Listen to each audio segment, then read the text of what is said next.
အားလုံးပဲမင်္ဂလာပါ grade level စနစ်1ရဲ့ဇီဝဗေဒအခန်း1အပိုင်းလေး 1.2 ကနေပြီးတော့ကြိုဆိုပါတယ်เนาะဒီအပိုင်းလေးမှာစာမျက်နှာနံပါတ်ကျောင်းသုံးစာအုပ်မှာ2ကနေ3အထိပါပါတယ်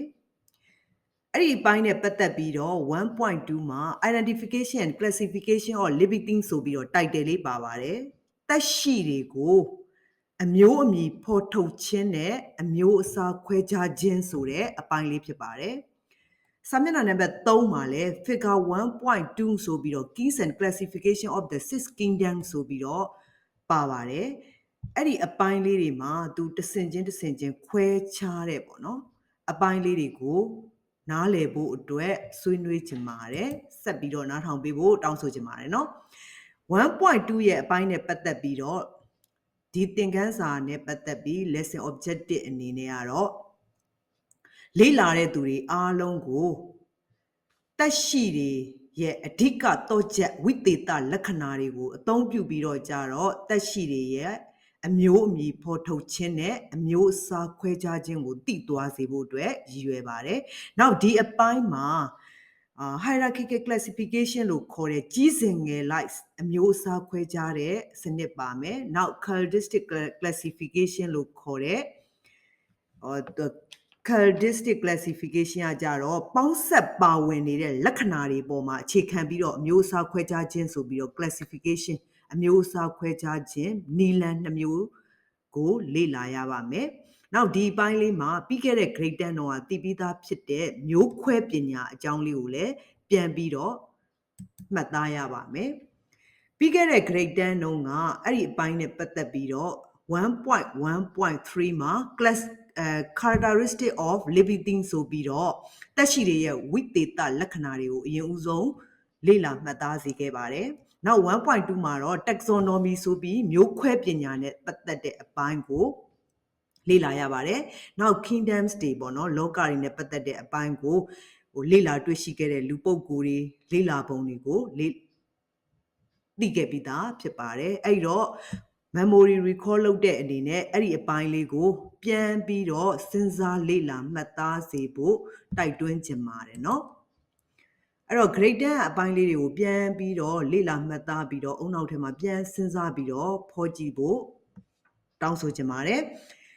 taxonomy နဲ့ပတ်သက်ပြီးတော့လည်းသိခဲ့ပြီးသားပါ grade 10တုန်းကသိပြီးသားလေးပေါ့เนาะ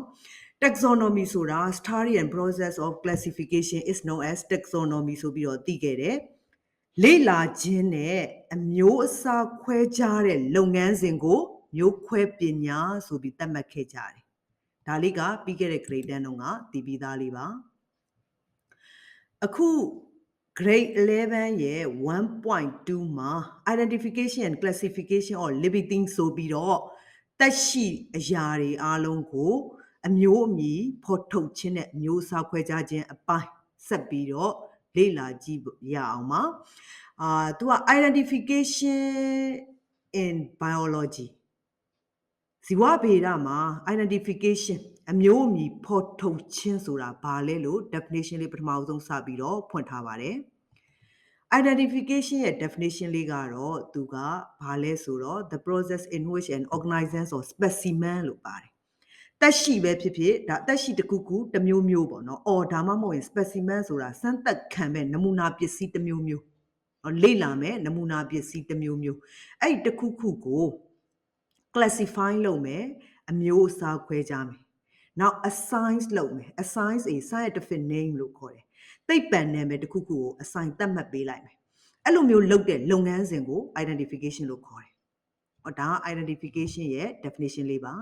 နောက်တစ်ခုကဒါသိပြီးသားလေး taxonomy ရဲ့ definition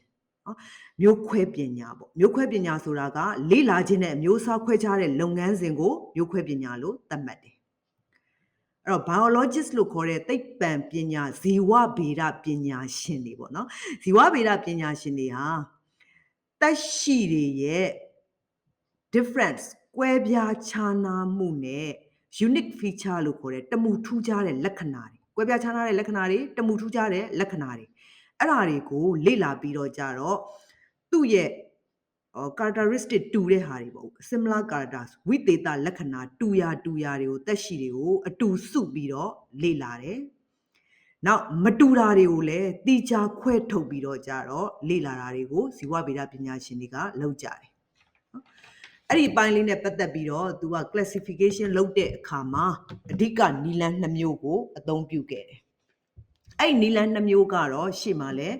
learning outcomes ထဲမှာလဲပါခဲ့ပြီ hierarchical classification နဲ့ characteristic classification hierarchical classification ဆိုတာကတော့သူကကြီးစဉ်ငယ်လိုက်အဆင့်လိုက်ခွဲခြားတာပေါ့နော်အဆင့်လိုက်ခွဲခြားတာကိုမှကြီးစဉ်ငယ်လိုက်စီစဉ်တာအထက်အောက်အမျိုးအစားခွဲခြားခြင်းလို့လည်းပြောလို့ရတယ်ကြီးစဉ်ငယ်လိုက်စီစဉ်ပြီးအမျိုးအစားခွဲခြားခြင်းလို့လည်းပြောလို့ရတယ် characteristic ကတော့ပေါင်းဆက်ပါဝင်နေတဲ့လက္ခဏာတွေဇယိုက်လက္ခဏာတွေကိုကြည့်လိုက်တာဇယိုက်လက္ခဏာတွေမှာပေါင်းဆက်ပါဝင်နေတဲ့လက္ခဏာတွေအပေါ်မှာခြေခံပြီးတော့ကြတော့အမျိုးအစားခွဲခြားခြင်းအမျိုးအစားခွဲခြားတဲ့အုပ်စုနှစ်ခုဒီဘိုင်းမှာလေ့လာရပါမယ် hierarchical classification နဲ့ပတ်သက်ပြီးတော့ကြီးစဉ်ငယ်လိုက်အထက်အောက်အစီအစဉ်အမျိုးအစားခွဲခြားတဲ့နီလန်းနဲ့ပတ်သက်ပြီးတော့ကြတော့တက်ရှိတွေကိုအမျိုးအစားခွဲခြားတော့မယ်ဆိုလို့ရှိရင်သူကအုပ်စုတွေကိုခွဲတဲ့အခါမှာအဆင့်အလိုက်ခွဲခြားစီစဉ်ပြီးတော့ကြတော့အထက်အောက်ပေါ့ကြီးစဉ်ငယ်လိုက်အမျိုးအစားခွဲခြားတဲ့နီလန်းဖြစ်ပါတယ်သူ့မှာ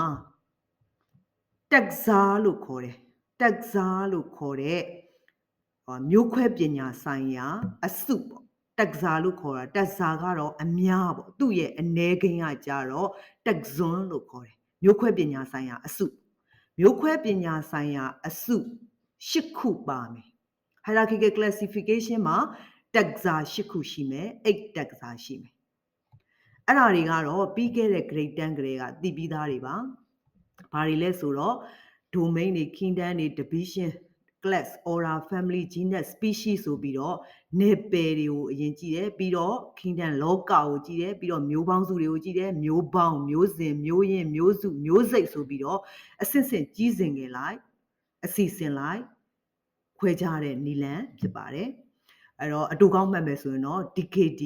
COF GS ပေါ့domain ရှိမယ် kingdom ရှိမယ် division ကို file line လို့လည်းခေါ်တယ် class ရဲ့ order ရဲ့ family ရဲ့ genus ရဲ့ species ဆိုပြီးတော့8တက်စားရှိပါမယ်အဲ့ဒါ hierarchical classification မှာပါတဲ့တက်စား8ခုပေါ့သူကအဆင့်အလိုက်ခွဲခြားတဲ့အစီအစဉ်ထိတ်ဆုံးမှာတော့ kingdom domain ရှိမှာပေါ့နော်ထိတ်ဆုံးမှာတော့ domain ရှိမယ်အဲ့ဒါကိုမှသူထပ်ပြီးတော့တခုချင်းစာလေးတွေနဲ့အသေးစိတ်ပြောပြတာပုံတွေထဲမှာပါပါတယ်domain 3ခုပထမဦးဆုံးထိတ်ဆုံးအဆင့်အနေနဲ့ domain 3ခုခွဲလိုက်တယ် archaea ရဲ့ bacteria ရဲ့ eukarya ရဲ့ဆိုပြီးတော့နယ်ပယ်ကြီး3ခုကိုအဓိကအနေနဲ့ခွဲလိုက်တယ်နော်အဲ့ဒါလေးနဲ့ပတ်သက်ပြီးရေးထားတဲ့စာလေးကတော့ classification or grouping of living things is arranged in a hierarchical order ဆိုပြီးတော့ရေးထားတယ်နော် hierarchical order ဆိုတော့ကြတော့အဆင့်လိုက်ခွဲခြားစီစဉ်ထားတာပေါ့နော်တက်ရှိတွေကိုအမျိုးအစားခွဲခြားတာနဲ့အုပ်စုခွဲတဲ့အခါမှာအဆင့်လိုက်ခွဲခြားစီစဉ်ထားပြီးတော့အဆင့်အလိုက်အထက်အောက်အမျိုးအစားခွဲခြားခြင်းလို့ခေါ်လိုက်တယ်အဲ့ဒါကို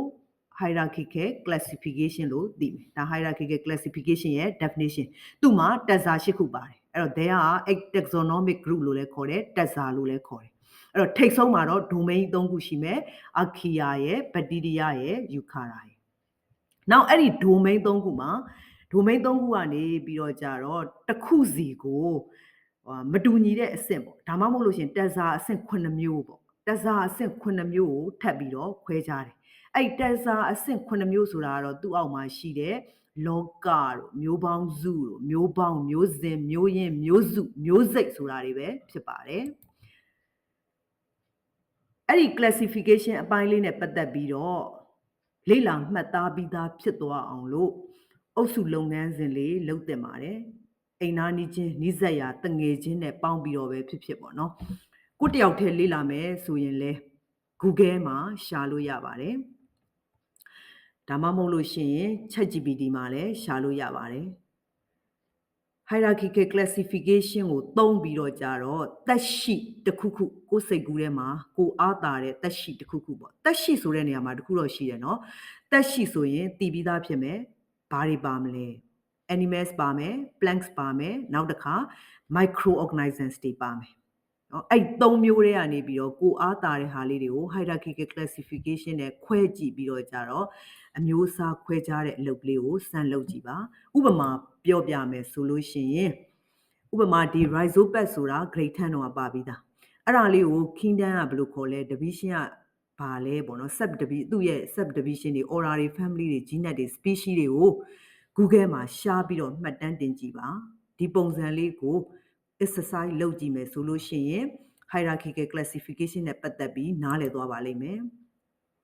ကိုစိတ်အားသာရာကိုဒီပုံစံလေးတိုင်းစာရွက်ကလေးနဲ့ချရေးပြီးတော့ကြတော့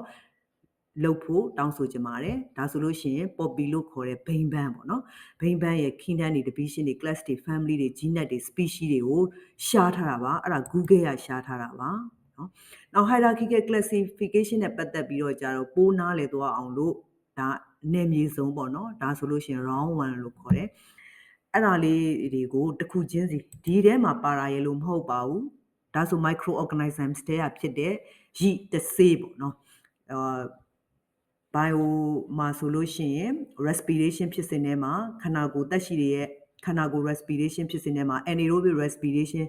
ဖြစ်စဉ်ဖြစ်တဲ့ alcohol fermentation ဖြစ်စဉ်ဖြစ်တဲ့အဲ့ဒီကဖြစ်စဉ်တွေကရိတဆေးလို့ခေါ်တယ်ပေါ့နော်တဆေးမှုတစ်မျိုးပေါ့နော်တဆေးမှုတစ်မျိုးအကြောင်းကိုဒါက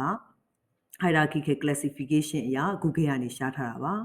အဲ့လိုမျိုးပုံစံလေးကိုဘာသာကို practice လုပ်ကြည့်စေချင်ပါတယ်အဲ့လိုလေးလုပ်လိုက်မယ်ဆိုရင် hierarchical classification နဲ့ပို့ပြီးတော့ရင်ပါသွားပါလိမ့်မယ်အဲ့တော့နောက်တစ်နည်းဖြစ်တဲ့ characteristic characteristic နီလန်းပေါ့နော် characteristic characteristic နီလန်းလေးအကြောင်းကိုဆက်ပြီးတော့ပြောပြရစီ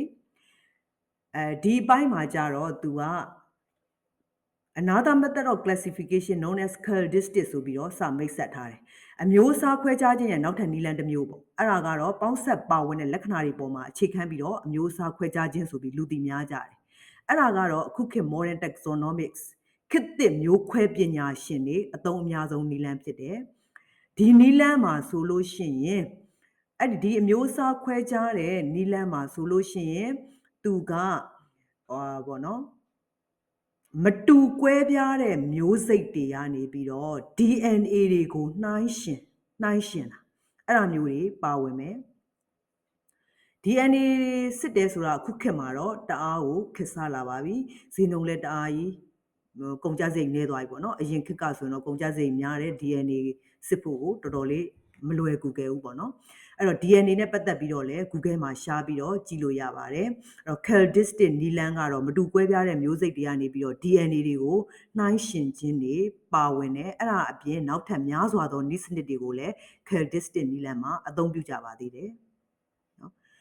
အဲ့တော့ဒီပိုင်းလေးမှာ characteristic နီလန်းမှာသက်ရှိတွေကိုအမျိုးအမည်ဖော်ပြခြင်းဆောင်ရွက်ဖို့အတွက်ဇီဝဗေဒပညာရှင်တွေဟာ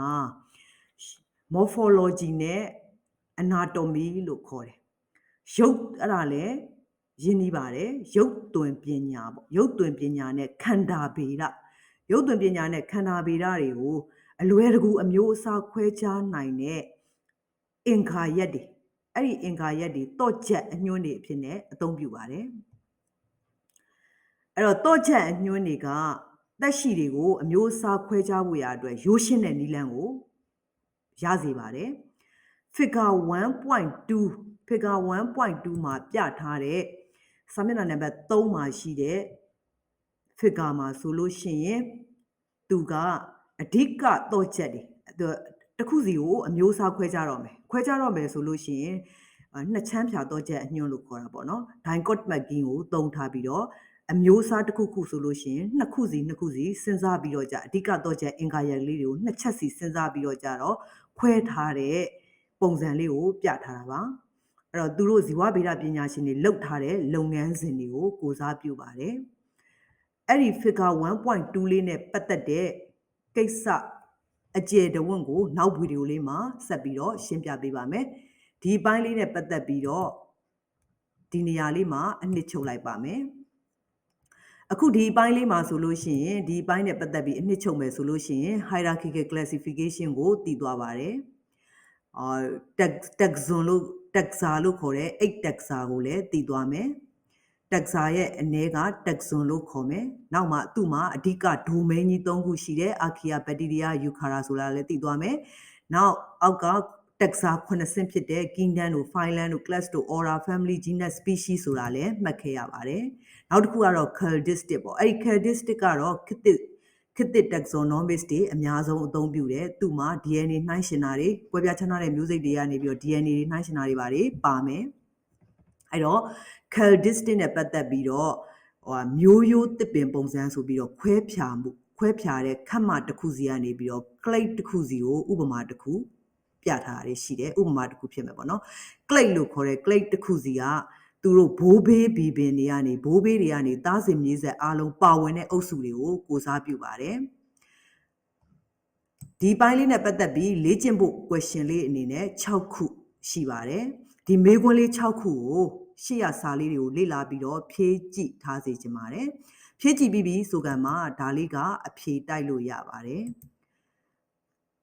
အခုဒီ 1.2 နဲ့ပတ်သက်ပြီးတော့ quick ကလေးတွေဖြည့်ခြင်းနဲ့ဆိုလို့ရှိရင် quick နဲ့ပတ်သက်တဲ့ link လေးတွေကို comment box မှာချပေးပါမယ် comment box မှာquick ကလေးတွေဖြည့်ခြင်းနဲ့ဆိုလို့ရှိရင်တောင်းဆိုလို့ရပါတယ်ရှင်